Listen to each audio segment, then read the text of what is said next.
So aren't we all so sick of talking about COVID? I mean, it's just like,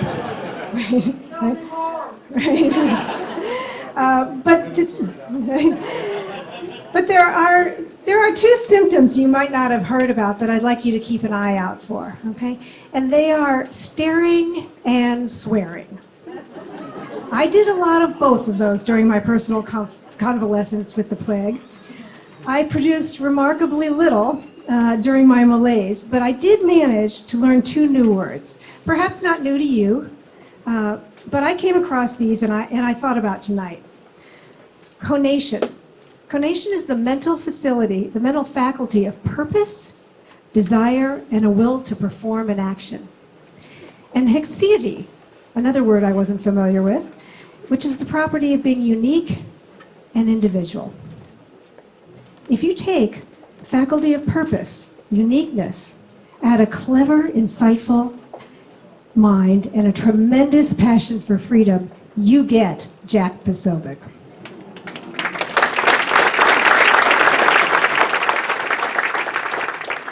Jack's motto is be good, be brief, and be gone. And in that spirit, I don't want to read you Jack's entire quite impressive resume. But I am obliged to let you know that he has skyrocketed to one of the most important and exciting voices on the scene. As senior editor of Human Events, his wildly successful podcast, Human Events Daily, has soared to the very top of the charts. You will subscribe to this the minute you walk out of here if you are already not subscribed. He's a veteran intelligence officer of the Navy with multiple deployments, including Guantanamo and East Asia. Jack's final deployment in 2016 he was the intelligence director for the Navy Expeditionary Force Command Pacific. His extensive U.S. military service, military intelligence, led him to spend several years in China, where he became fluent in Mandarin and a specialist in the Chinese Communist Party. Author of 3 nonfiction books, and I understand now a children's book that just came out. Hat tip, great Christmas gift. He's also the producer of a blockbuster documentary, Antifa, Rise of the Black Flags. Jack's life was also the inspiration, if you can imagine this, for a graphic novel, Agent Poso. Right? Here to spread the freedom flu tonight, please join me in welcoming Jack Posobiec.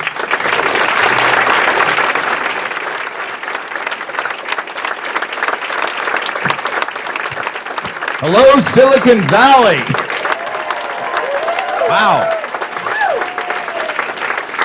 I have to admit, I never thought that I'd actually be saying those words, right? Hello, Silicon Valley.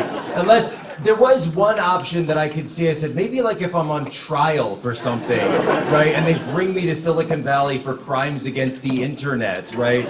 You know, for maybe I've leaked Emmanuel Macron's emails again, or, you know, done something to make Joe Biden mad at me. They're already talking, they've got me on the list for this. January 6th, they said, you spread misinformation throughout the internet, and we're going to look at it, let's see what's going on. I said, no, actually, I spread true information throughout the internet. That's what the internet was built for. That's what we're going to continue to use it for, and you are not going to shut us down.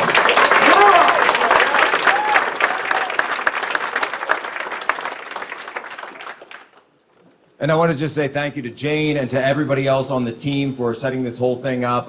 Thank you to all the veterans, of course, that are here, the law enforcement. Thank you to security. Thank you for the tabling that's back here. You know, it's amazing to me to see that there are groups like this that exist throughout the country. They're still going strong. You're not necessarily part of the GOP apparatus, because let's be fair. And I know that we have a vice chairman here, so I'm going to be kind. But sometimes the party, and look, unfortunately, I know, unfortunately, I live in Washington, D.C. I know, right. And so, you know, every once in a while, what can I say? The party establishment just kind of needs a little bit of a kick in the pants, don't they? Just need a little kick in the pants. So I feel like that's what the Liberty Forum is all about. Reminding them why the party exists, reminding them why this country exists, reminding them what the ideals, what we are fighting for. And by the way, that's not a partisan statement. That's a reminder of our values as the American people. And so, So when I look at where do we stand as a country here in 2021, and I thought about this for a while, and I said, Silicon Valley, wow. I never even, like I said, I never considered speaking in Silicon Valley unless I was like, testifying or something. And I thought it's really interesting, for a guy who, what can I say? I owe a lot of my career to the internet.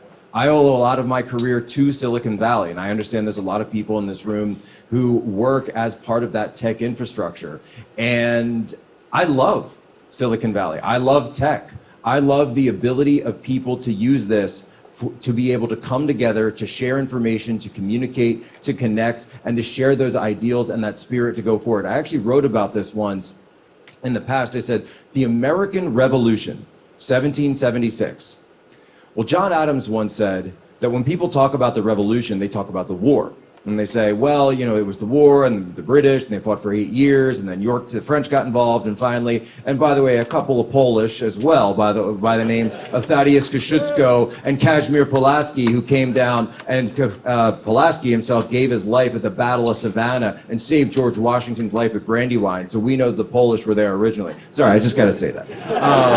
Because we're still here, we ain't going anywhere.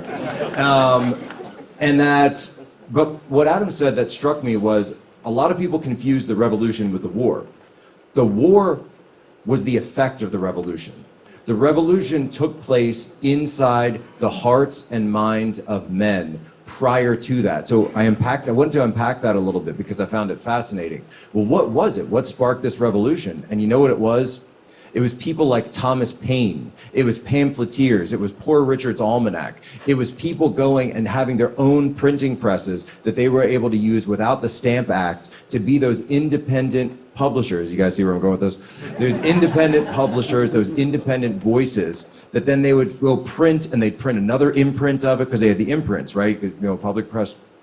And so they would take them to taverns, to bars, to places probably not too different from the Elite Event Center right here in Santa Clara tonight, and they would share those ideas with each other. Isn't that exactly what we're all using social media for right now? It's the exact same thing, because we've got an establishment in this country, the same way that there was an establishment far away, right, situated in London on an island on the other side of the ocean, trying to tell us what to do. Well, we have an establishment here again today.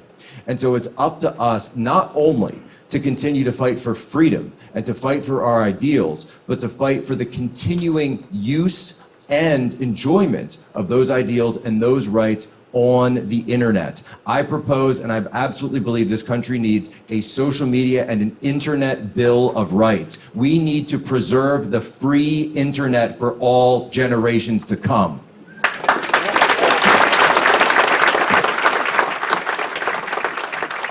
And I really do think that's the coming fight, because we've seen it, right? I'm not even going to make you people raise their hands. I'm sure that everyone in this room has. If you haven't had at least one post taken down from Facebook yet, you aren't trying hard enough. All right. If you're defending liberty, if you're out there in the trenches, if you're every day saying, "Well, I found this pre-planned study that says that this," wrong, fact check, right? This is the new commissars of the regime. The new commissars, the fact checkers, the people that are gumming up the pipelines, because here's the problem. Silicon Valley actually creates a massive problem for the rest of the power brokers in this country. So let me break it down. Here's how I explain it to people. Traditionally, there have been 3 power nodes in the United States. There's Wall Street, of course, everybody knows that one. There's Washington, D.C., everybody knows that one as well. And then there's Hollywood, right? We're talking about the power nodes of the regime. So Hollywood is your public opinion. Washington, D.C. is nominally supposed to be the voice of the people. And then Wall Street is finance. But then Silicon Valley arose in the past 30 years and has become this huge, massive engine for power and for connection and for communications, which up until this point heretofore has not really come under the yoke of any really one of the other 3 power nodes. Yes, of course, it's connected to all of them, but Washington, D.C. does not feel like they have a connection over Silicon Valley. This is where regulation comes in. But the problem is, they don't want to set rules of the road. They realize that Silicon Valley and social media and the internet have become a massive problem to them. It's become a massive problem to Hollywood as well. Why is that? Because heretofore, People have never had the ability to be able to create a message, to tell a story, to ask people about what's going on, to share now with an iPhone, with an Android, whatever you use, you know, whatever, pick your poison. They have Freedom Phone, I know some people have those. That you have as much power now as the New York Times, CNN, MSNBC, Washington Post, the Wall Street Journal in the palm of your hand. And there is nothing more terrifying to the people that run this country than the power of the enabled and the empowered American people to be able to spread their voice across this country. And so that's why they want to shut it down. So when Mark Zuckerberg, even when he spends $400 million of his own money to increase turnout in heavy Democrat areas, most likely swinging the election, along with everything else that swung the election in 2020, that even then they go to Zuckerberg and say it's not enough. And they put up this ridiculous, by the way, I should probably ask, is there anyone in this room that actually knows the Facebook whistleblower? You've seen this girl, right? Frances Haugen. I call her Facebook Karen. She's basically, you know, it's amazing when you watch the story, and, you know, we did the research on her at Human Events Daily, and if you listen to the podcast, we've explained this a few times, so I apologize if you've heard this one already, but, you know, she's got Jen Psaki's PR firm. She's got the same legal representation, the legal team, as Eric Ciaramella. That's right, Eric Ciaramella. I'm going to say that's a name that the people over in Mountain View won't even let you say on Google, on YouTube. If you put it up on Facebook, you'll get banned. Eric Ciaramella was the CIA whistleblower that started the first impeachment, the fake impeachment, well, there were two of those, the first fake impeachment against Trump over Ukraine. She has the same legal team as that guy and the same PR firm that Jen Psaki just left from. This isn't a whistleblower, this is a psyop. You are looking at an operation. A whistleblower is someone, and look, I say this as a guy who used to run psyops, right? When I was in the Navy, when I was in the intelligence community, you know, we understand this is the type of thing, how it works. A whistleblower is someone who brings forward information that people in power did not want to bring forward. A whistleblower is someone like James O'Keefe, who I know who came out here, who just got raided by the FBI. Well, let me just say, let's get a round of applause for the FBI. Does anyone in here support them? Okay, let's try this one. Round of applause for James O'Keefe of Project Veritas for bringing the truth to the American people. And being willing to stand up and stand in the gap and be that person. You see the same way they went after Julian Assange, the same way they go after any whistleblower who is actually presenting information that the regime does not want reported. That is true journalism. And that's what we try to do at Human Events Daily, day in, day out. What she is doing, Facebook Karen, she's up there saying, well, the problem with Facebook, you know, they just don't censor enough conservatives. They don't censor enough liberty. They have these Facebook pages. I literally just, there's a woman in the front row and she's got a "Don't Censor Me." Can you show people that? Do you mind? This is perfect. I literally just saw that. This is perfect. Can you show them? Look at this. I have no idea who makes this, but everybody needs one of these. Don't censor me, and it's got the snake eating the blue Twitter bird. If you can't see it, that's the bird of Twitter, and the snake is eating. Said, no, I'm going to talk. That was the thing. That was, so people don't realize, I don't know if everyone knows the history of the Gadsden flag. By the way, the Gadsden flag, if you got, just so you all know, because you all clapped for that, you're now all extremists. Everyone has just been banned from Facebook. Because the Gadsden flag was marked on Facebook as a sign of extremism. Like the Gadsden flag, literally a symbol of this nation's history. It flies on the back, a version of it flies on the back of every single United States Navy ship when it's at sea. They declared that an extremist flag.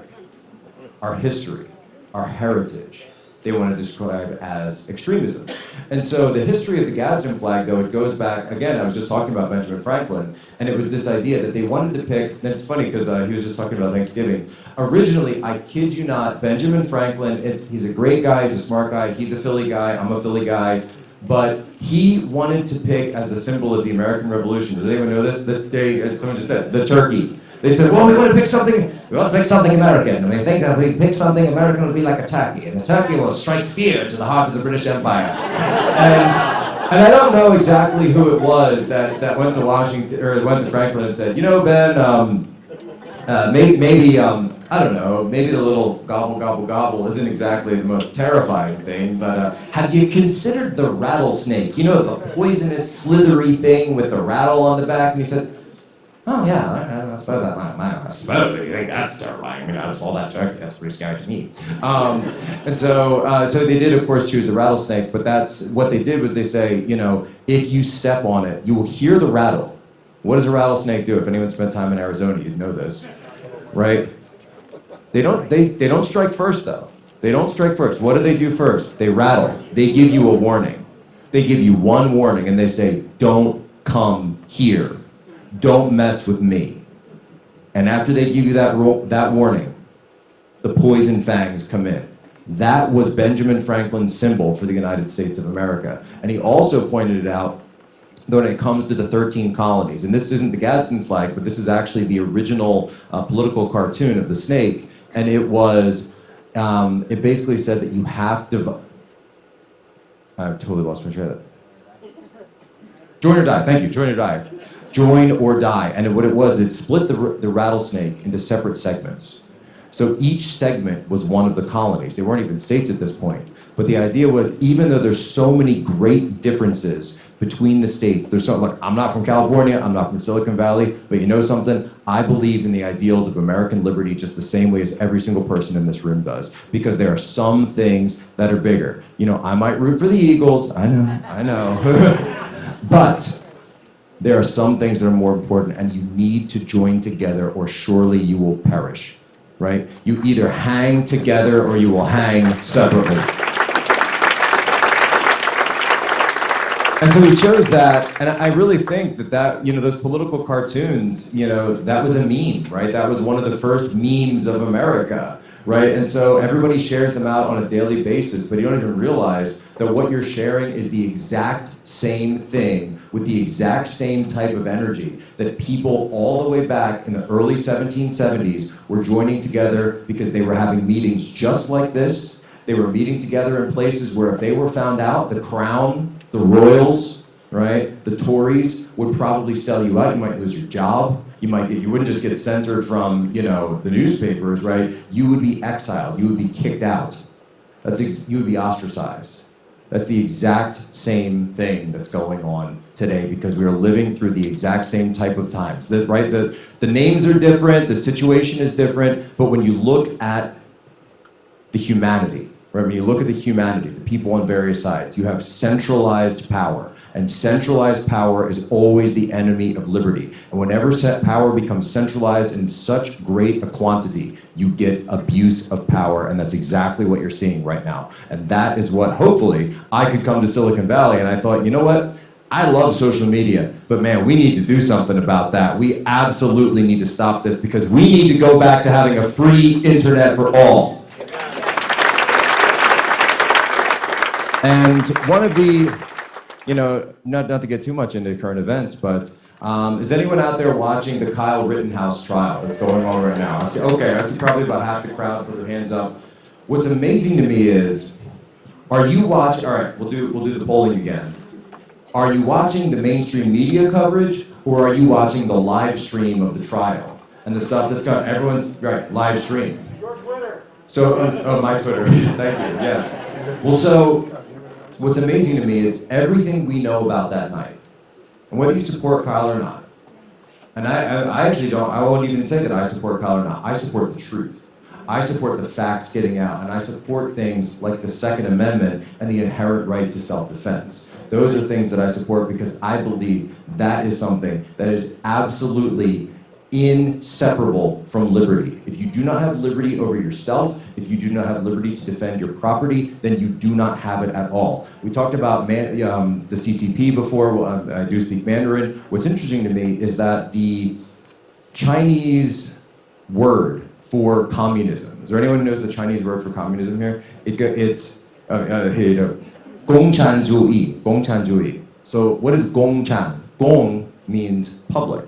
Chan means property, public propertyism, which means that if there is no such thing as private property, then you have communism. Private ownership of yourself and private ownership of your goods is liberty. It's as simple as that. If you actually break down the ideologies, right, to their barest bones, that's what it is. In China, they understand this. The CCP understands this. They call it, and every time they say communism in China, that's exactly what they talk about, public property. And so in China, if anyone's done their business there, I've worked there, you can't actually own property. You can lease it from the government, right? You can lease it for 99 years, but it is ultimately theirs. And if they want to break that lease, they can in a second. They can in a heartbeat. And of course, we've got certain localities here in the United States that probably do the exact same thing. And that is the difference. These are the types of things we have to fight for. But let's go back, because I was talking about the media and social media. Everything we know about Kyle Rittenhouse, we know because of the independent journalists that were there on the scene who put themselves in harm's way the night of those riots to understand what was going on. Because you had a feckless governor by the name of Tony Evers, who needs to go, by the way, not because of his politics, but because of his failure to defend the citizens of his state. When marauding bands of rioters, looters, and arsonists were barraging through their town, and he didn't send the National Guard soldiers in there to do what they need to do to keep people safe, and you had 17-year-old kids saying, what can I do? How can I help? Kyle Rittenhouse never should have been in that situation to begin with, because the state should have provided support to those businesses, to those homes, to those churches.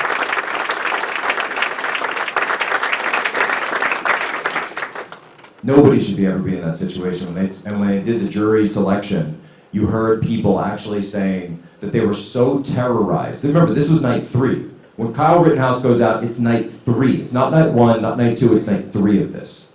And these people, if you don't know the geography of the area, Kenosha is about 45 miles south of Milwaukee and then about an hour north of Chicago. So you've got people coming from Milwaukee, from Chicago. They have no ties to this town. They don't care. They don't care about the people. I walked around Kenosha about 2 weeks after that happened, and I went there with my team, and we were actually up there for another reason. I said, we gotta go. We've gotta go and see Kenosha. Everything was still boarded up. 14 months later, half the businesses on Main Street are still boarded up. The people are terrified. One person had spray painted on the boarded up signs, "This is a pet store, live animals inside. Do not burn." That's the kind of situation that was going on in Kenosha when Kyle Rittenhouse went out to do what he did that night. You had people that spoke in jury selection, and they said, where were you that evening? She said, my husband and I took our kids into the local church. We wanted to go to a hotel, but we couldn't afford it.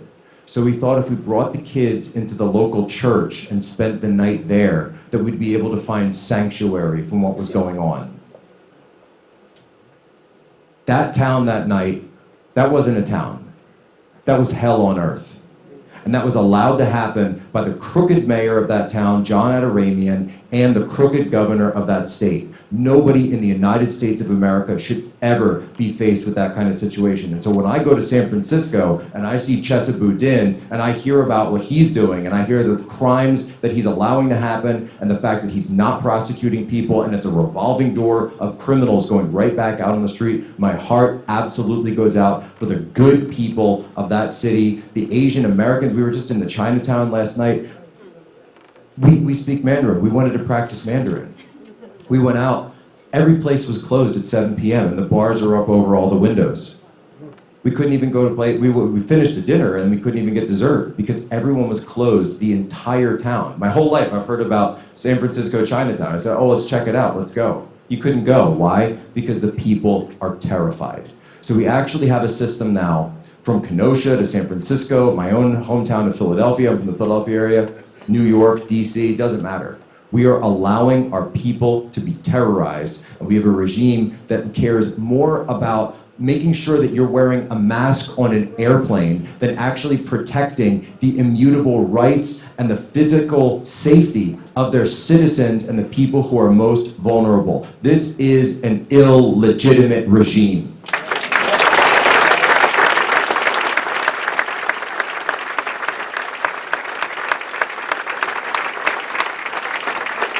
Excuse me, sir. It needs to be over your nose, sir. It needs to be over your nose. Yes, sir. So between bites. Yes, between. I know. No. Are you taking another bite? Okay. Are you gonna chew? Are you gonna stand there watching me while I do this? Yeah, we have a long flight tomorrow, so I'll be back to DC. So I'm already picturing this. It's amazing though, because it's like you find these, and there's actually human nature behind this, because people turn into petty tyrants very quickly when they're given a modicum of power over others, and they're told, number one, that you need to do this to protect the public health of the entire country, right? And so boom, people go straight to tyranny. Or you hear someone say, you need to do this to protect yourself. Oh my gosh, I've got power over someone, right? So you're drawn to that, you fall into it. So what's really interesting to me, and thinking back what I was talking about Silicon Valley, the fact that the immense power, Silicon Valley is one of the most powerful just concentrations of absolute both wealth and influence on the entire planet right now. And if you have that kind of power, but if it's not being mitigated by the ideals of liberty, the ideals of respecting the rights of others, if it's not being mitigated by traditional Western values that we were taught down from the Greeks, from the Romans, that came down from Christianity, these are the ideals that we use to build our civilization. But you take all that away, you take God away, and suddenly what do you have? You have an atomized, nihilistic society that is being run into the ground by a bunch of people that want to erect their own new theocracy over our entire country. And that's what it is. To these people, I actually do believe it is religious. They are creating their own religion, and if you aren't a part of it, then you are ostracized, then you are kicked out, you are declared a suppressive person. You are excommunicated from the cathedral, from the body, right? And I say that as a Catholic. And don't worry, we're not going to be doing the full Latin Rite Mass later this evening. Nomine Patri et Filii et Spiritus Sanctus. Ave Maria, gratia plena Dominus. But seriously, you need to understand that these are the same types of excesses that we've seen throughout history, whether it be Kenosha, whether it be San Francisco, whether it be Silicon Valley. If you don't have those values, you have nothing. You have absolutely nothing. And so I was joking earlier about how, we good on time? 25 minutes, all right, cool. All right, it's halfway mark. I was joking before about how, I've got to stand up for the Poles that fought in the revolution, because we did have several of those, and they're very, very important. With a guy growing up with a name like Posobiec in the United States, which is, predominantly, you hear more German last names, Irish last names, Italian last names. You don't hear many Polish last names. So when I would, learn about Pulaski and Kosciuszko when I was growing up, it was always very important to me, especially hearing that Pulaski was one of the founders of the American cavalry. So the Hussars were the elite unit of the Polish-Lithuanian Commonwealth, the Polish kingdom. And then Pulaski came about 100 years later into the United States, or the fledgling United States. And they asked him once in an interview, he was there with Lafayette, actually, the Marquis de Lafayette. And he said, what made you want to come to America? And he said, it's simple. I heard that is where people were fighting for freedom. And so that is where I will go. That's where I will go. And so when I hear, and I always remember that, and it echoes across history, that you go where people are fighting for freedom. You saw it happen in Virginia 1 week ago today. We can flip them.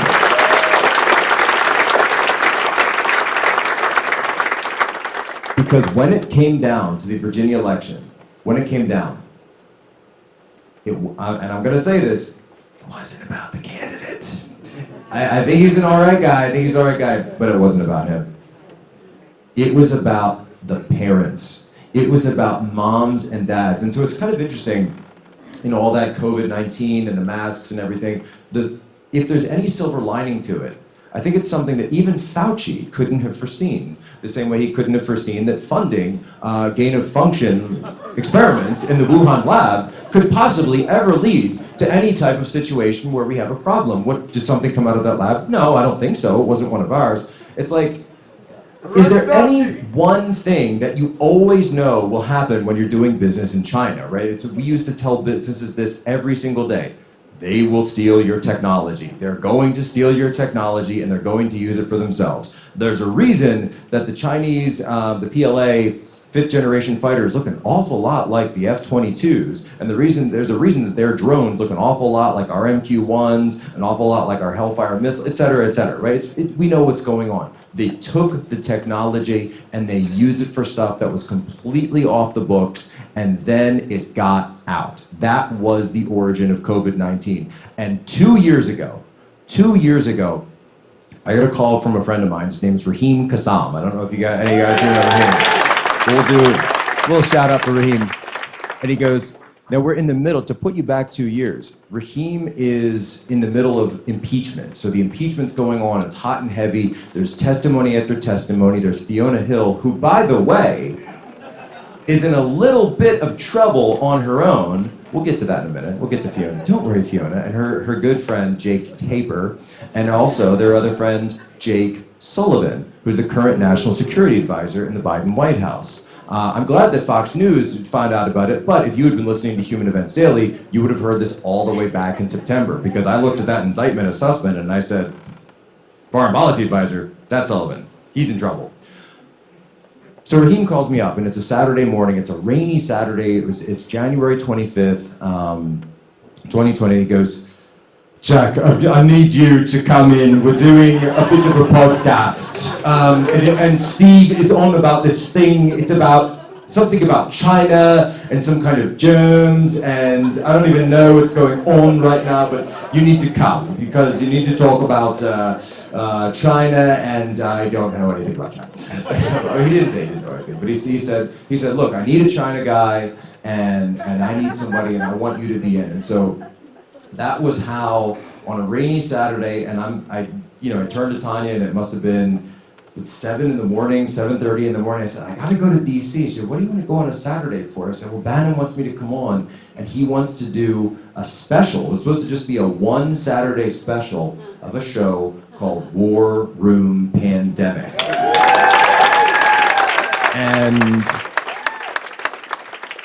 And so I was the first guest. And, they called us nuts, and they called us insane, and they said, you're saying crazy things, and extremist, and misinformation, and disinformation, and all the rest of it. And I go back to that episode, January 25th, 2020, and I've watched it a couple of times, and I said, well, look at what we said. We said, number one, this is something that they tried to cover up, and I said, if they are admitting it now, in mid-January, then that means this thing has been spreading for weeks and months, way before this, and they covered it up because they didn't want to let the world know that this is their Chernobyl moment for the CCP.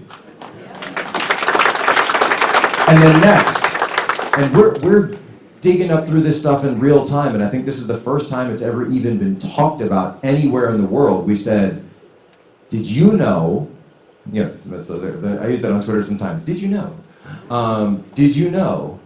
that China's main virological institute is right there in downtown Wuhan, only yards away from where this outbreak took place? Oh, and they went after us. They went after us like crazy because, and as we later found out, we were 100% correct. And don't even try to tell me that the Chinese military, the PLA, had no hand in those projects, wasn't paying attention to what was going on down there, because once that thing got out, what was the first thing that Xi Jinping did?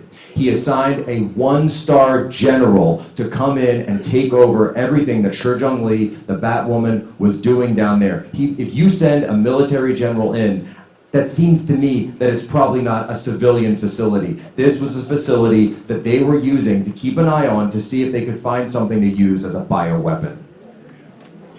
Now, I don't necessarily believe that COVID-19 was a bioweapon or that it was intended to be released. But if you look at the data, if you actually follow this, to to use the phrase, follow the science on this, it seems to, the one thing that I can never get past is that when they restricted transportation inside China, that they continued to allow flights outside of China. And I've got the tweets and I've got the receipts to back it all up. They got into it with the Italian ambassador, and we saw what happened in Italy. We saw what the CCP did to Italy, where they were screaming at the ambassador to Italy, you will not stop Chinese flights into Italy, into Rome, into Milan up in the north. And we saw then, just weeks later, the churches filled with wooden caskets of people that were dying. Why? Because people in Italy live in multi-generational households. And because they were put on lockdown, because people said we need to lock everything down, this thing was allowed to gestate, and they infected all the senior citizens. The same way, by the way, that Andrew Cuomo infected all the senior citizens.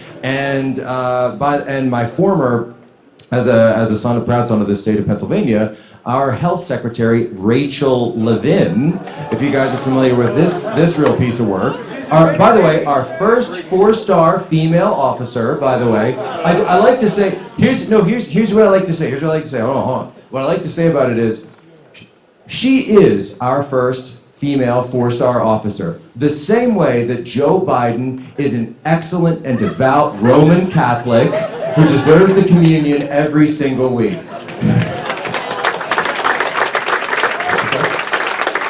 Yeah, exactly. And of course Pope Francis. Well, that's another situation. But I will basically on Pope Francis. I'll just say this: don't trust Jesuits. It's as simple as that. So any Catholics in the room, you know exactly. I see some people nodding. You know exactly what I mean. Look, Jesuit order was fine when it got started, but somewhere along the way, I don't even know what happened. So. There's some interesting theories about what happened, but that's you want more on that. Listen to Taylor Marshall and go check out the book Infiltration down in Fort Worth, Texas, because actually we just went to Mass together on Sunday down in Fort Worth, the Latin Mass. And so I take my kids to the traditional Mass because I think tradition is something that we absolutely need in this country. But I didn't know on that rainy Saturday morning that war room pandemic would turn into what it turned into. And I didn't know that 3 November would turn into what it turned into, because I remember standing there. And then when I was with One American News at the time, I don't know if there's any One American News fans here, but they had sent me to Philadelphia. So they had sent me to Philadelphia, and I said, boy, I've got to go to the city of brotherly love, where it all started, where I used to go when I was in college. And I would walk around. They still have the old City Tavern there. And if you're ever in Philadelphia, you want to, number one, get out as fast as possible. But number two, if you are going to spend any time there, go to Independence Hall. Walk the steps of our founders. But don't just go to Independence Hall. If you go right around the corner, there's a place called the City Tavern. What is it? It's a historical tavern that's been preserved since the days that Washington and Jefferson and Franklin and Adams and all the rest, that's where they went and drank after the meetings for the Continental Congress. That's where they went and hashed everything out. That's where the Revolution and the Constitution actually came from. Look, Independence Hall, that's where they went, and that was for history, and that was for the formality. But where they hashed it out and where the arguments were held, it was in the bar down the street. And so, just like it is now. So go there, and it's actually amazing what they do. They do a whole historical repertoire, so you can actually eat. They have people come serve you in period food. They have a harp playing. They have a harpsichord that goes, and they serve food that's actually prepared in the squash and different types of like old breads and everything that they do in the exact same way that the founders would have eaten. And so I think it's really, you're served off of pewter and everything. So it's really, really cool. So if anything, go have lunch there and then get out of Philadelphia as fast as possible. The same, because you don't want to catch lead while you're there. But then again, you guys live close to San Francisco, so you already know. Well, I said I wasn't going to hold back tonight. I don't know if people were listening to this, but I said I wasn't going to hold back. Which reminds me, speaking of something I shouldn't hold back on, Mark Zuckerberg wants to take over your minds. He wants to suck you into the Zuckerverse, and he wants to essentially, he is the operations arm of the transhumanist movement. That's Mark Zuckerberg. He wants to take away your ability to actually experience life in all of its fullness and all of its spiritual richness. Mark Zuckerberg wants to take that away from you. Why? Because he wants you and your children and your children's children, and Microsoft is doing the exact same thing. They want you plugged into their virtual worlds where your experiences are fake, where your relationships are fake, where your economy is fake, and it's all controlled through them. That is the Great Reset. That is what Davos is pushing. What they are doing with the Great Reset, this is their answer to the CCP. The CCP's control over China and its increasing control over the Asia-Pacific sphere and the world island as China pushes into Afghanistan, as they push in through Pakistan, as they push, of course, over roughshod over the million Uyghurs that are currently locked up in concentration camps, public education centers in Xinjiang, which I have visited, not the camps, but I have been to Xinjiang. The answer to that is the Great Reset. Folks, we were sold a bill of goods, and if you listen to War Room, you've heard me say this. We were told that if we let China into the club, that they will become more like us, that they will walk away from communism, that they will walk away from authoritarianism, and they will become a liberal democracy. Well, guess what, ladies and gentlemen? They were right. They were right. But it was a one-way street, and it was running the other way, because the CCP has led our elites and our ruling class down the dark path of authoritarianism. They didn't become more like us, we became more like them. And when I sat in the intelligence community and I would talk about this stuff, and I would say, I actually think not only is China a greater military threat to us, but they are a problem because they are changing our system from within. Why? Because Nietzsche actually put it this way. He said, when you stare at the abyss stares back. Be careful to not become a monster when you are fighting monsters. That's exactly what happened. We became the very thing that we said that we were against. So when I see that the CCP is silencing dissidents, when they're outlawing protests, when they're locking up political prisoners, and then I turn to the United States and I see the regime right now, and I see the fact that the current administration, when they first came into office, what was the first thing they ordered? A military occupation of the national capital, something that they never even talk about anymore. That his inauguration was attended by no one, because nobody was allowed other than a select few. It's like a scene out of the Hunger Games, where only a select few people are allowed, and what do? They pipe in cheers, and they pipe in applause. But if you're standing there in real life, like I was, right across the street at 101 Constitution, where the One American News Washington Bureau was, no one was there clapping. But the soldiers were there, and their M4s were there, and the barbed wire fencing was placed around our nation's capital. That was the true face of the regime. But ladies and gentlemen, I'm not here to talk about that. I'm here to talk about the fact that there's something that Jane said right before I got up, and it's been sticking in my craw a little bit. It's been sticking in my craw. She said that you're going to see courage up on stage tonight. Look, I flew on an airplane. I came here, got dressed up. I'm talking to you. You're not looking at courage. I'm looking at courage right now. When I see this room full of patriots coming together, knowing what could happen to you, knowing that the stakes are higher than they've ever been, and you all came anyway. So I want to applaud you, if I could, for a second.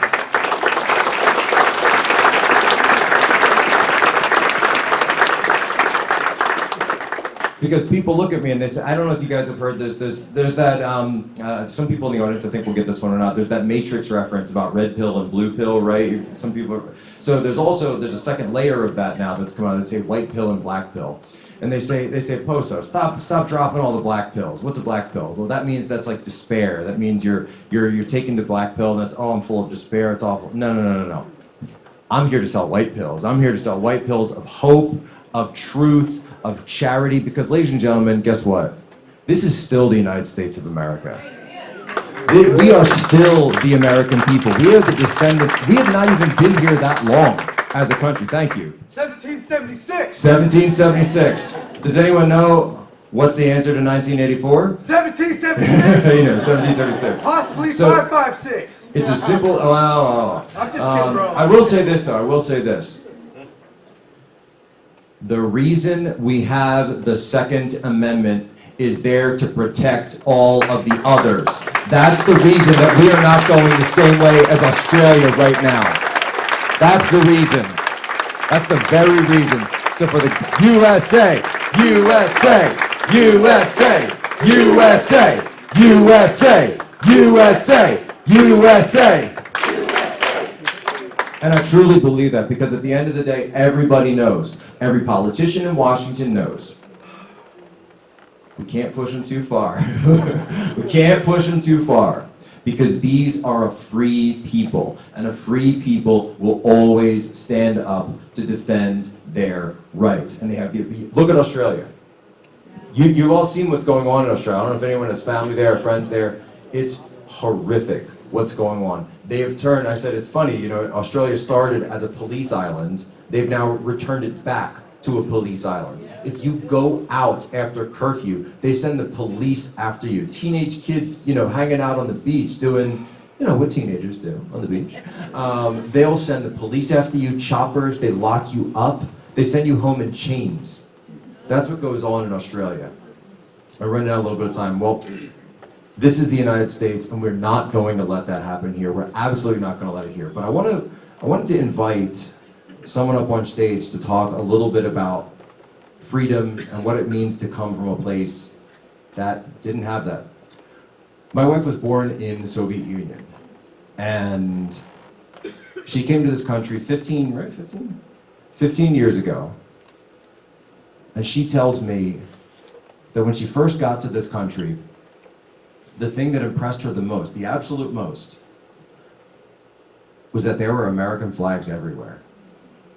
Every building, every home, private home, every car, they all had American flags. I don't know if you guys know this, but in other countries, people don't do that with their national flag, right? It might be up on, you know, like a government building or on some official, you know, kind of facility. It's not personal. It's not personal. But then something happened along the way, and people started taking their flags down in this country. And people started attacking the flag. And people started kneeling to protest the flag and all of these other different ways to disrespect the flag, to disrespect the veterans, and at the end of the day, to disrespect the country.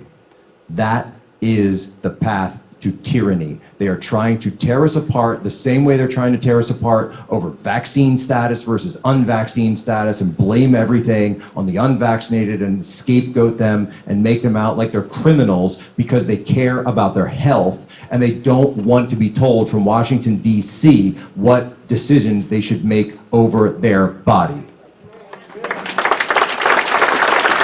Ladies and gentlemen, if I could, very quickly, I'd like to introduce my wife, the lovely and beautiful Tanya Tay.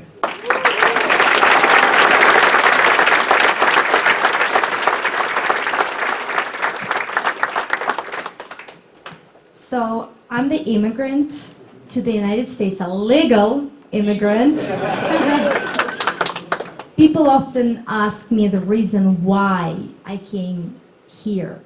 There's many countries around, why America? And I tell them I came here for the American dream. It's like, have you guys heard about that? People all over the world talk about American freedoms, the land of opportunity, all the liberties, the rights.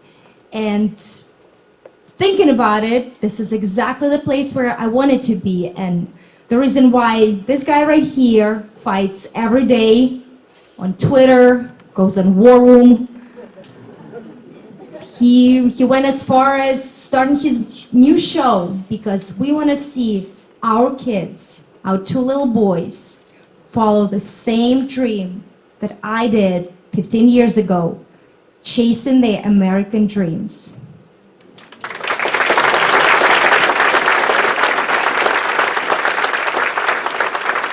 And the best way to chase those dreams is to get the best night's sleep in the whole wide world from mypillow.com, up to 66% off with promo code POSO. You know it was coming. You knew it was coming. We actually didn't plan that, but In this time of darkness for liberty, your light is a fire that can't be missed. And Tanya, yours too. Thank you so much.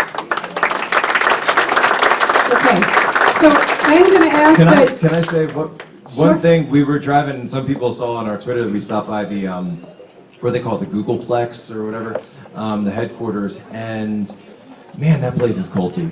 But what was interesting is that, and Tanya even pointed out, because she's got such, more of a sense of aesthetics and feeling and community and energy than I do, really, quite frankly. I'm always thinking about, like, how much money did they make? How many users do they have? Et cetera, et cetera. And she noticed something. She said, it feels so cold. Why would you build something that feels... Where were we saying?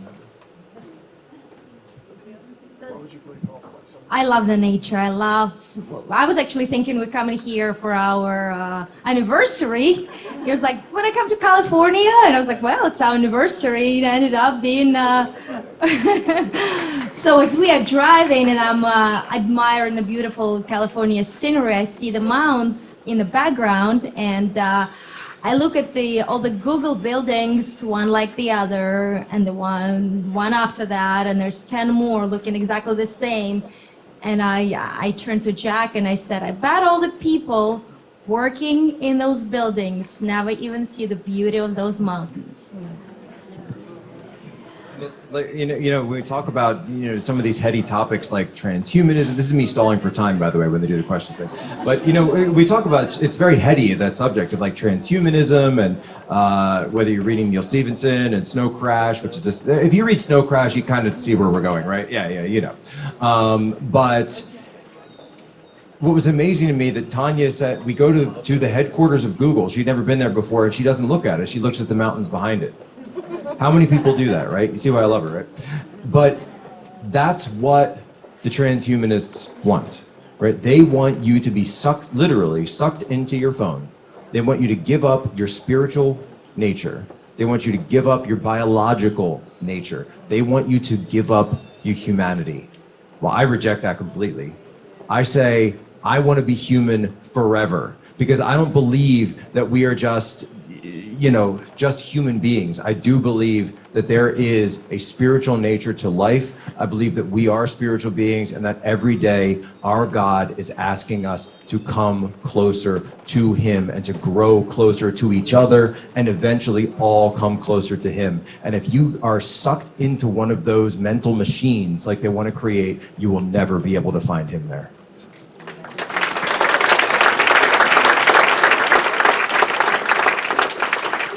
Okay. All right, Jack, I'm just going to ask you to keep facing the camera while you take our questions, so that our people online and our people that are going to watch this recorded video will not just see the side of your face for the next Right. here. So I know it's hard because I'm standing on the side of the room. If you are online, please submit your questions. We will take them, and we're happy to do so. Don't worry, Jane, I'm a professional. Okay. Good. So, first question. Jack, is there not a setup afoot? Convince the public that there was a right-wing insurrection, and then build circumstances of oppression and tyranny where civil disobedience will become ultimately unavoidable to keep a free society? Yes. I don't know, what else do you want me to say that? I think if you look at, the way I described it recently was that if you look at the events of the last 5-6 years, they can best be described as a domestic color revolution. And a color revolution is a type of regime change operation that is typically instituted externally. Now, coming from a family that's from Eastern Europe, my wife, of course, is from Eastern Europe, this is the type of operation that's been used again and again over the years in that area. The Arab Spring was another one of these types of operations. However, the regime change operation of color revolution, so it's not kinetic like, Iraq or Afghanistan, where invasion, kinetic direct invasions. This was an invasion done, not really an invasion, but a regime change done through not military power, but information operations, psychological operations, starting or inflaming movement on the ground to destabilize the government, and then using your efforts to push that government over and then reinstate a new. It doesn't usually work very well, but this is the color revolution. We saw similar things throughout the Arab Spring. We saw it in Ukraine. They're trying to every once in a while in Poland. I feel like in Poland they try to do one once every 5 years or so. Fortunately, it hasn't happened yet, because the Polish people have three things that you need if you're going to withstand that type of oppression. And Poland for 173 of the last 200 years was wiped off the map or occupied or controlled by communism or one of the other isms that's out there. Poland had three things that they never gave up on: language, culture, and faith. Because those are the three building blocks of any civilization. So you look at what the neo-Marxists try to target every day. They try to change the language and take our language away. They're always changing the definitions of words, that's number one. They try to take away our culture by dividing us, by splitting us apart and disconnecting us from our own histories. They don't even want us to know our history. And then number three, they try to take away our faith. And in many cases, including the public square, they've already succeeded. Okay, some questions from the audience. What is your assessment of the China-U.S. military balance? What can be done in the next couple of years that will most strengthen the U.S. military in the Far East? And a related question is they're aggressively moving to control territory, minerals, etc. Do you think they'll make a physical takeover, beginning with California, where many stores are already owned by them? Wow. Well, other than putting nukes on, nuclearizing Taiwan and making sure that it becomes a poison frog that anybody who would never dare to touch, I think that really what the CCP wants to do is more of an economic soft power takeover of the rest of the world. Remember, China doesn't want to subject us. They want us to be their consumers. They want us to be serfs that become a vassal state to the CCP, that genuflect and kowtow to Beijing every time we want something. And they know that the way to put us to sleep, quite literally put us to sleep, living in our Zuckerverse, watching our big screen TVs, is the way to keep us pliant customers of theirs forever. While they continue to encroach upon their neighbors, while they continue to encroach upon the South China Sea. Remember, Taiwan, of course they'll talk about it in terms of being a rogue province, but it's not just about that. It's about the semiconductor facilities and infrastructure that's there on that island. And it's also, by the way,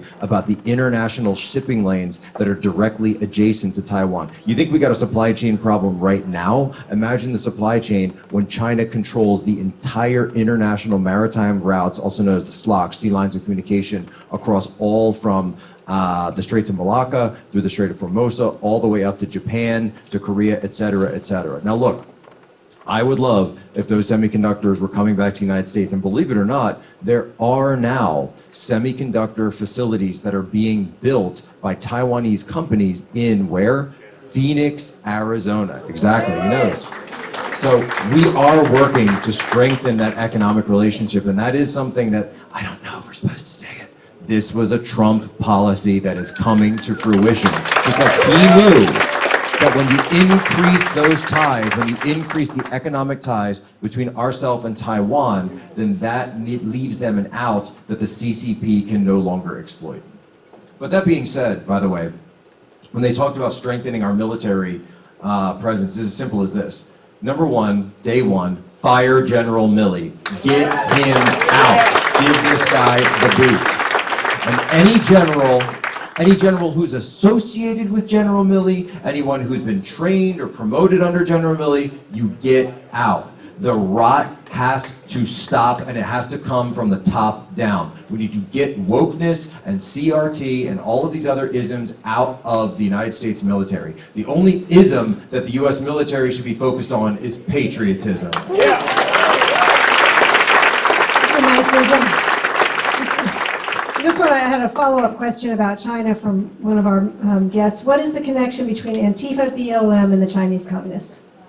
Well, they certainly, Antifa and BLM, and I wrote, or they filmed a movie called Antifa Movie or Antifa Rise of the Black Flags.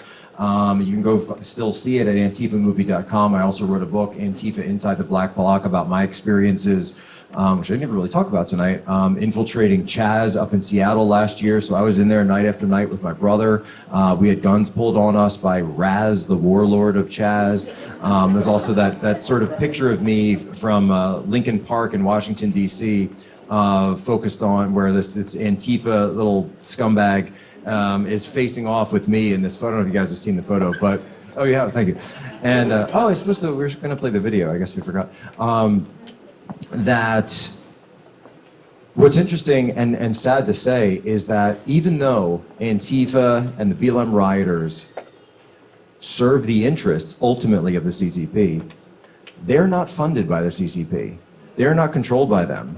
They're controlled by vast left-wing, in many cases, they receive funding from extremely powerful left-wing billionaires, a certain Hungarian one that a lot of people know about, but also in extension, Tom Steyer and many other mainstream financial and powerful institutional wealth organizations. The Ford Foundation, it all trickles down. It's not direct, but it all trickles down. And what's going on with that? Why are they, look at what Antifa does, and look at what the BLM rioters, and you notice they've all seemingly disappeared after 2020, after, seems like November 4th, 2020, you couldn't find any of them all of a sudden. Funny how that works, because it's simple. They exist the same way they existed in Weimar Germany all the way back in the 1930s. They are a destabilization force. Antifa was founded by the guy by the name of Ernst Thälmann.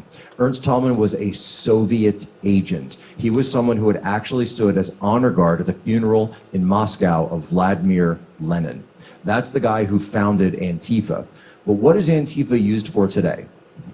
Antifa are the shock troops of the Great Reset. Antifa's role is not to institute communism. No. It's to institute the total control of the new authoritarians of the United States. That's why you see Antifa today suddenly on the same side as the Bank of America, Citigroup, Moderna, and Pfizer. You have to say it like that, by the way. You have to say Pfizer. Right? There's something very, very German about the authoritarians. And again, as a Pole, we have a little bit of history with the Germans. So when I hear Pfizer, and suddenly, I said this throughout my research, and I put this out in my book, and I said, Antifa are on the same side as the ruling class. And they said, that's crazy. They attack the ruling class, they smash buildings, et cetera. I said, no. What do? They smash up inner cities, just like we were talking about in Kenosha. And then who comes in? Jeff Bezos comes in, Elon Musk in some cases, Bill Gates comes in with the farmland. They buy up all of that real estate because the people that were running those businesses for the longest time aren't able to afford it anymore. Understand the scam that is going on right now with all of these organizations, and understand that some of the most powerful people inside the United States of America are benefiting from it.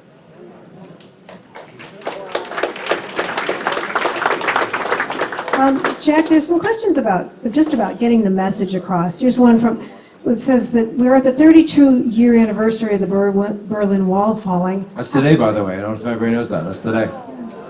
How can we get the message across to the ambivalent among us? And I'm going to pair that with another question from somebody who says that he meets many Chinese people from People's Republic of China at the park, and they're all working for tech. And he says, is there a particular question or comment, I could say, that might plant a seed about freedom? Wow. So two tough questions, obviously. One, on the first one, the Berlin Wall, we all call it the Berlin Wall, and it fell 32 years ago today, and thank God that it did. But do you know, right, I said it again, did you know what the name of the Berlin Wall was officially in East Germany? It was the anti-fascist rampart. Because anti-fascism was seen as the state religion of the GDR. Anti-fascism was what they coined themselves, the East German communists. But when they were talking about fascism, they weren't talking about Hitler. Hitler would be defeated. They were talking about you. They were talking about the United States. They were talking about Great Britain. They were talking about the Western system, the system of liberal Western democracies. They called that fascism. The same way they call those same people that uphold Western civilization fascism today. So on that second question, the question about freedom. When you're talking to someone who's from the PRC, and I've spent a lot of time there in China, and it's tough, right? Because what they associate freedom with, when you're talking to someone from China, what they tend, at least in my experience, what I tend to find, is that they associate freedom with the animating principle of America, the same way that communism is the animating principle of China. Now, is China completely communist today? No. We are not in the days of Mao Zedong. We're not in the days of the Cultural Revolution. Is America completely free today? See where I'm going with this? Obviously not. But they will look at it and say, America seems to have gone down this route of democracy, of having a republic, a representative government, and yet America is constantly polarized, America is constantly divided. It seems like America is going nuts on a regular basis, potentially in a low level, kind of a soft civil war. Whereas China is on the upswing. China is progressing. The way I kind of look at it is this. I say, China plays to win, but America just plays these days. All we do is play around. That's all we're doing. And so what I'd say to them is it's not about planting seeds, right? The best seed you could ever plant is by showing the example, showing them an example of what it means to be a true patriot, showing them an example of what it means to actually respect the rights of others, having those conversations about rights, and then maybe every once in a while, if you can get to the point where they want, don't just go walk up, and believe me, I tried this when I was younger, just show the pictures of Tiananmen Square and be like, look, see? Because, by the way, and what's amazing is when you show someone from China a picture of Tiananmen Square, you know what they say? Is that photoshopped? What is that? I've never seen this picture. That ubiquitous photo of Tank Man, you're all thinking about it right now. They've never seen that photo. And Google in China, Google China, censors that photo if you look up Tiananmen Square. So start small. I would just say that, start small. A couple of questions about spirituality and religion. You've been... Based. What? That's based. Okay. You've been mentioning spiritual awareness and choices a lot in your tweets lately. Would you elaborate more on that and what happened at the concert this past weekend? And Boy. Can I dovetail that with, can you talk about the Pope and the NWO and how it affects your Catholic faith? Well, basically, I put it this way, and we saw, clearly saw certain types of symbology used at the Travis Scott concert, the horrible tragedy that happened. That obviously doesn't mean that was the reason that what happened. But what I typically say to people is, in general, just don't be messing around with the occult. Don't go in that. So put down the Ouija board and go to church. Put down the Ouija board and pick up your Bible. Go talk to your pastor. Go talk to a priest. Get out of the mud when it comes to this stuff. You're not going to find quick and easy shortcuts, because when you take those shortcuts, when you take the easy way out, it always comes at a price. It always comes at a price. That's basically where I come from and all that stuff. Look, ladies and gentlemen, we're in a spiritual war. I want to make sure that everybody knows that, and if I haven't made that clear by now, then I'm not doing my job. We are in a spiritual war. We've all know the passage from Ephesians, right? Principalities and higher powers. That is what we are fighting against. So I get this all the time when I talk to I actually do talk to people on the left. I talk to liberal reporters and stuff. I know. And they say, well, it just seems like there's so much hate on your side. There's hate. I say, no, you don't understand. I pray for people on your side.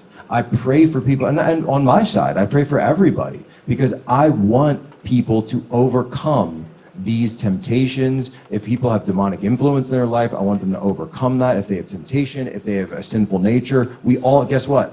Guess who's a sinner, right? We all are. Raise your hand. We're all sinners, right? And I don't mean it seriously, but we are all sinners, right? And that's the basis of what I believe in terms of spirituality. And so when you throw that on them, it kind of confuses them, because they'll say, well, wait, aren't you supposed to be hating us? I said, no. I don't do this out of hate. I do this out of love.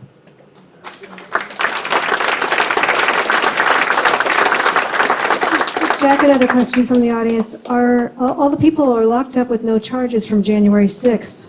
Comment, please. Ladies and gentlemen, we have political prisoners in the United States of America. When it comes to January 6th, for the people who did not commit violent offenses, every single one of them should have their charges dropped immediately, absolutely immediately, and they should be reconstituted. They should be compensated. If we're going to pay illegal immigrants $500,000 from being separated from their families while breaking the laws of this country, in terms of breaking into this country, then you owe it to somebody who was walking through the Capitol at the wrong time, and then taking away a year of their life. It's ridiculous. It's absolutely ridiculous. And by the way, on that, where exactly is Ray Epps anyway? Has anyone seen this guy? Ray, we'd love to find you down on his ranch. And it's as simple as this. You will find, in terms of these FBI infiltration operations, is what I'm referring to. And if you haven't watched Tucker Carlson's Patriot Purge, I highly, highly recommend watch Tucker's documentary on January 6th. You need to see this. Because he talks about how this militia movement is used and abused by the federal government as an entrapment operation to egg people on and to push people into further and further acts, stuff they probably wouldn't have done on their own, just like we saw in Michigan with this false plot against the governor, which is completely fallen apart, where we found out that 40% of the people that were involved in the plot against Governor Whitmer were actually themselves informants of the federal government. When people say, Jack, do you support the January 6th Commission? I say, oh yes, I want an investigation of January 6th, and I want an investigation of every single informant that Chris Wray at the DOJ and Merrick Garland and all the rest of these people had there that day, and I want all their communications, and I want to be able to see them all across the internet.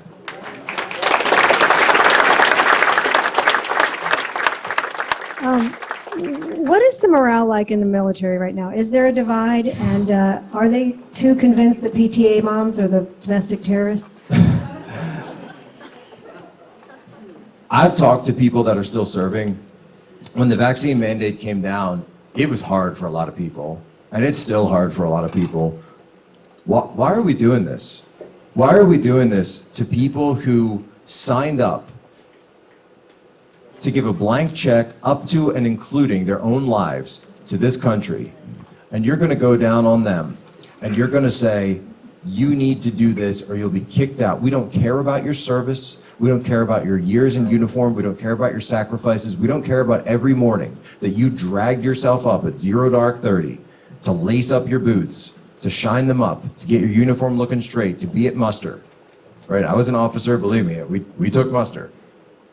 But you're going to say, I don't care about all that stuff because you can't take a vaccine, when we already know that the therapeutics are coming out, we know that the antivirals are coming out. Morale is bad in the military right now, and morale is down, and you're going to lose people over this thing.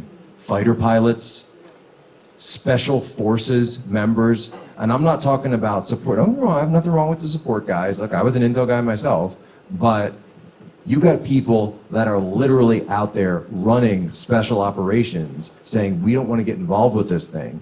You're going to lose, and there's not a lot of them. There's not a lot of them, because that is the few of the few, the elite of the elite.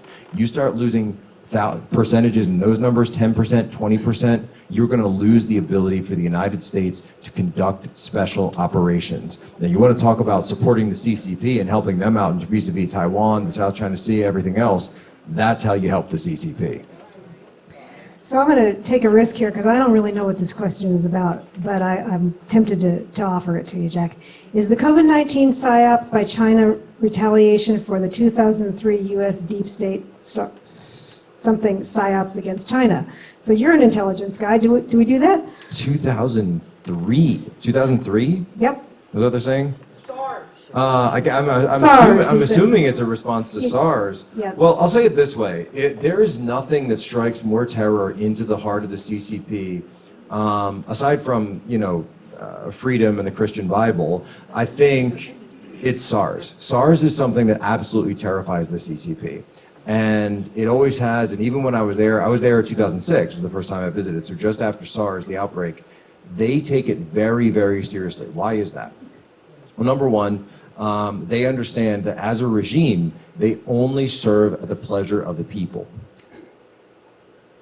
China has always been a country of regimes, but in the past they didn't call them that. They called them dynasties. And there's a lot of people, when you look at it in terms of China as the 5,000 years of history, which isn't even exactly true, because it was many different countries at certain points in their history, but there were always dynasties. And every dynasty goes through a cycle. They call it the theory of dynastic decline. And what does it mean? A dynasty is formed, a dynasty becomes prosperous, a dynasty becomes decadent, a dynasty fails, then a dynasty loses what's called the mandate of heaven. And at that point, the dynasty falls, a rebellion takes place, and a new dynasty is erected. Well, if you look at the Ming Dynasty, the Qing Dynasty, up until the founding of the CCP on October 1st, 1949, you could easily say that was just the founding of a modern form of Chinese dynasty. One of the things that heralded the loss of the mandate of heaven: famine, pestilence, and disease. So disease is seen by the CCP, by Xi Jinping, and believe me, he knows Chinese history a lot better than I do. He knows that disease, when it comes out, whether it be COVID or whether it be SARS, that is something that could make him, to the people of China, the Lao Baixing, the deplorables of China, make it look that he's lost the mandate of heaven. That is why he, very early on in all of this, and I believe it's still in the war room intro, I asked them to leave it there, he described it as a demon from hell. Why did he say that? Why did he specifically use that phrase, especially when the leaders of the Chinese Communist Party are supposed to be atheists? And it's quite simple, because he is not speaking to the world, he's speaking to the Lao Baixing. He's saying, I still have the mandate of heaven. This thing is from hell, it is a demon, we are going to defeat it. Because he knows that these types of diseases spreading forth are signs that his regime is illegitimate and should fall. Okay, so I'm going to combine an online question here because they're sort of on the same topic. One of our viewers says, I have 2 children, students in the California State College system, and I've noticed that the curriculum is CRT and woke. Do you have any advice for parents trying to enlighten students who aren't primed to calculate the deception from within this hijacked system? And there's a great thanks. And then we have a high schooler in this room, and I have a high schooler in college who's just a few years away. What would you do? And there's a question about, is even West Point compromised? Wow. So yes, the answer is yes, though I will say this. A lot of people ask me the question, what do you do, right? What do you do when you find yourself surrounded by this stuff? And look, I am a member of Turning Point USA. I'm a contributor there. We do have the chapters all around the country. Find a local Turning Point chapter, join with like-minded people. If you can't find one, found one yourself. We do the Human Events Daily through Turning Point. Found one yourself.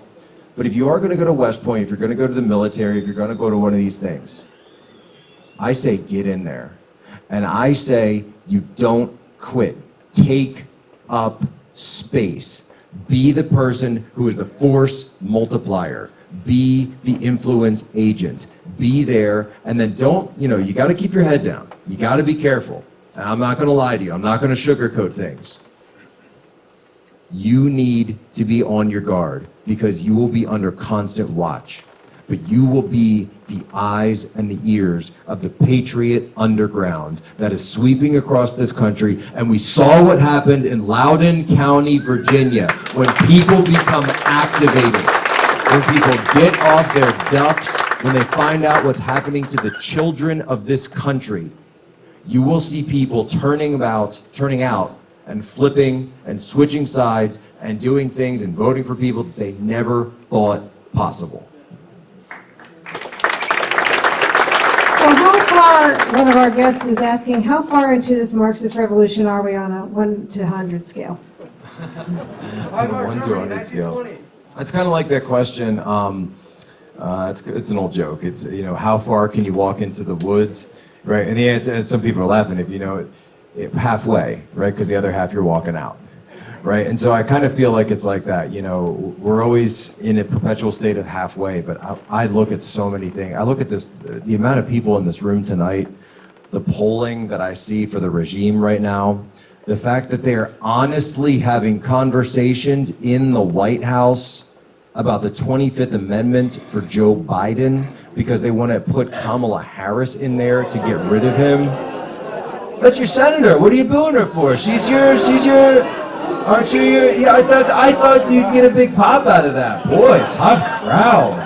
And she was your attorney general. You guys should love her. Oh, I see. You know. No. They actually do want, and I'm sorry to say this, folks, but it does look as though Kamala Harris is in a very good chance, very good opportunity to become our first female president.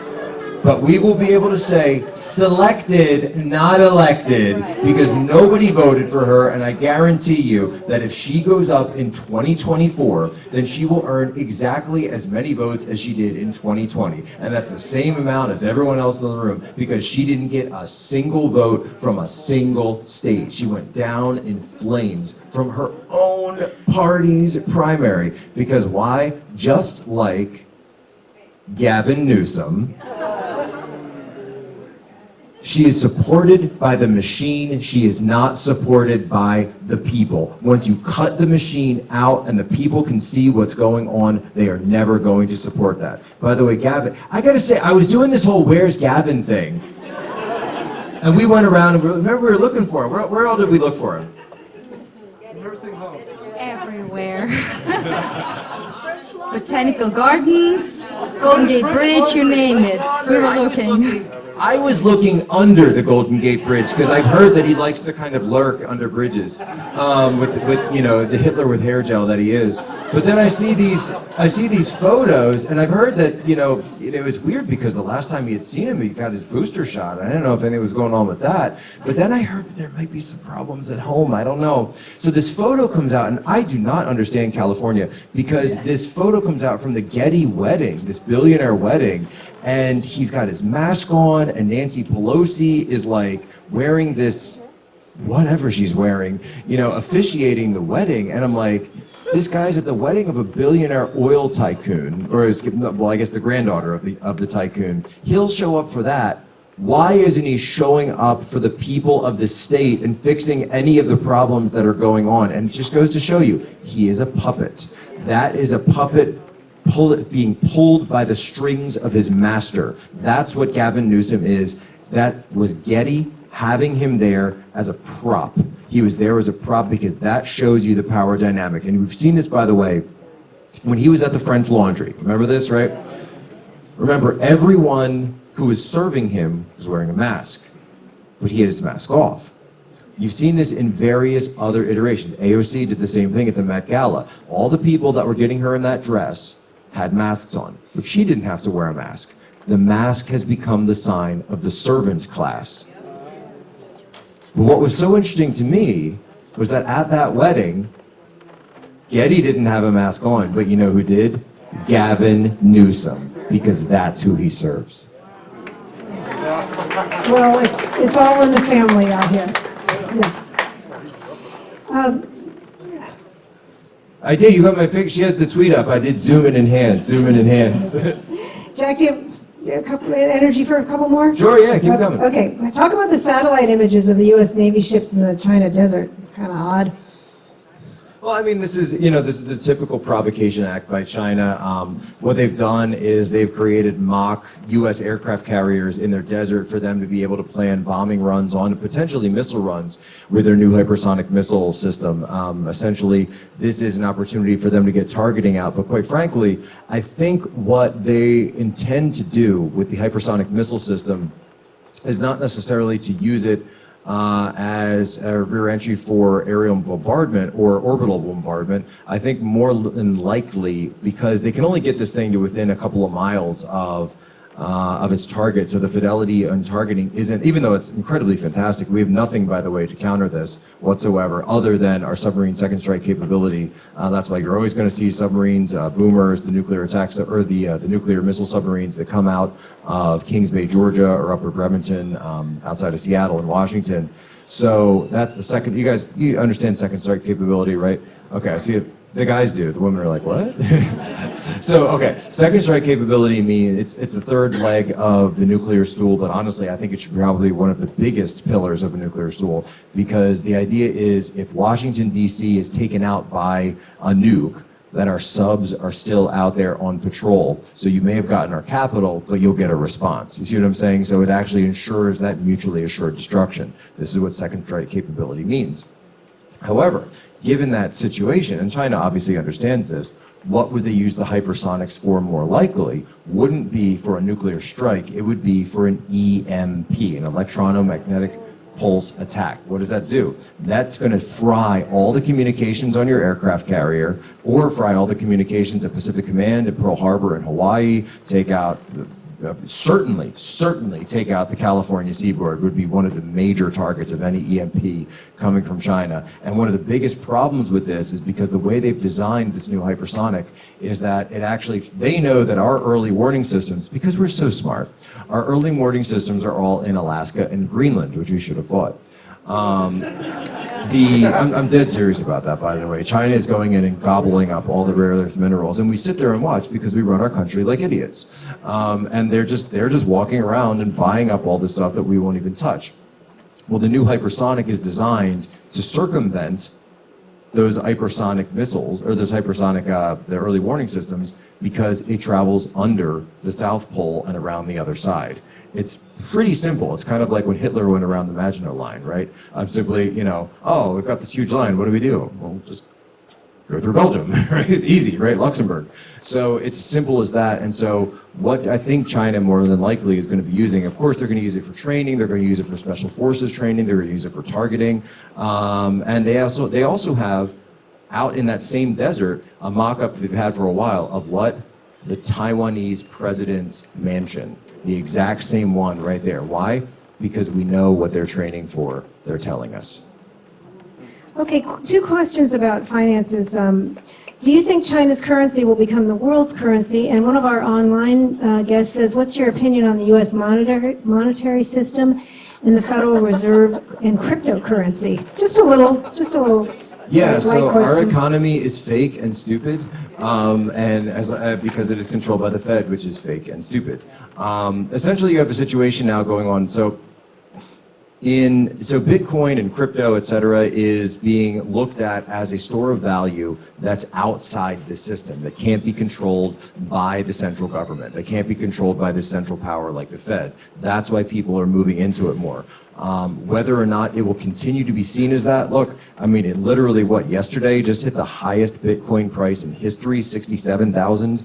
I can make a joke about that, but I'm not going to, about the next price it's probably going to hit. Yeah, somebody got that. And then break the internet.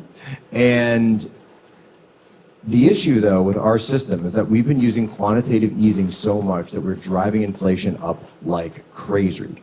And then you've got these organizations like BlackRock and Blackstone, these massive money market firms, money management firms, and what are they? They actually operate as the operations arm of the Fed.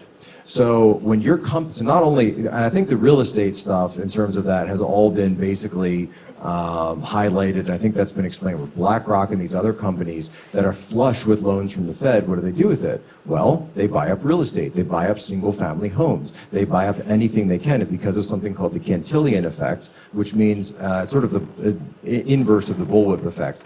Those that are closest to the money printer are not affected by inflation as much as those that are further away from it, because those are the ones who are at the detriment of the inflation. So BlackRock and Blackstone can buy up all this stuff, but if you're not close to the money printer, then guess what? You're SOL. Basically, you don't have a chance, and then your prices go up, so you might be able to sell your house, but good luck buying one next week. Huge, huge, huge problems in terms of this. And so obviously all of this needs to stop. And the way, by the way, that they are now trying to impose woke values across all of Wall Street is something called ESGs, environmental social government scores. What does this mean? It is a corporate social credit score.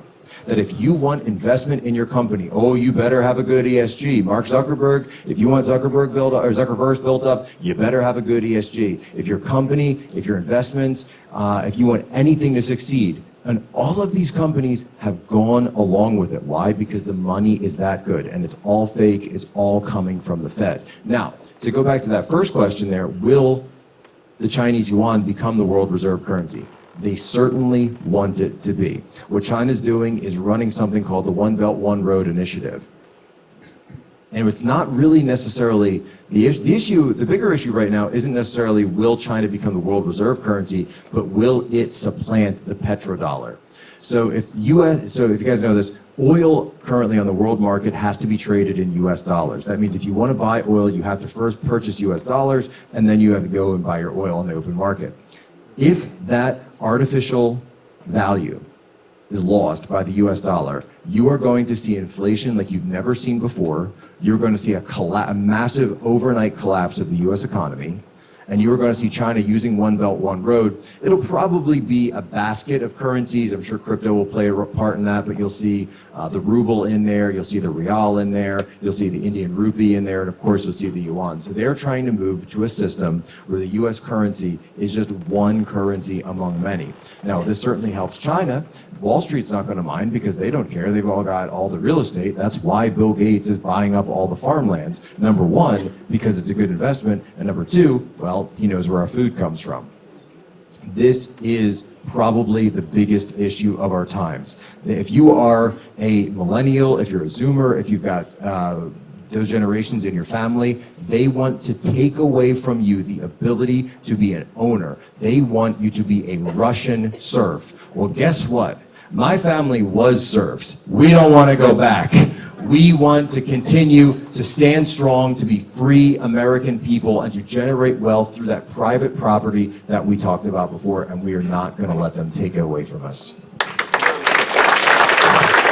Jack, you are a fierce voice of freedom. Your voice is so immediate, and we are honored to have such a warrior in our presence tonight. Please help me thank Jack Posobiec. Thank you. God bless USA.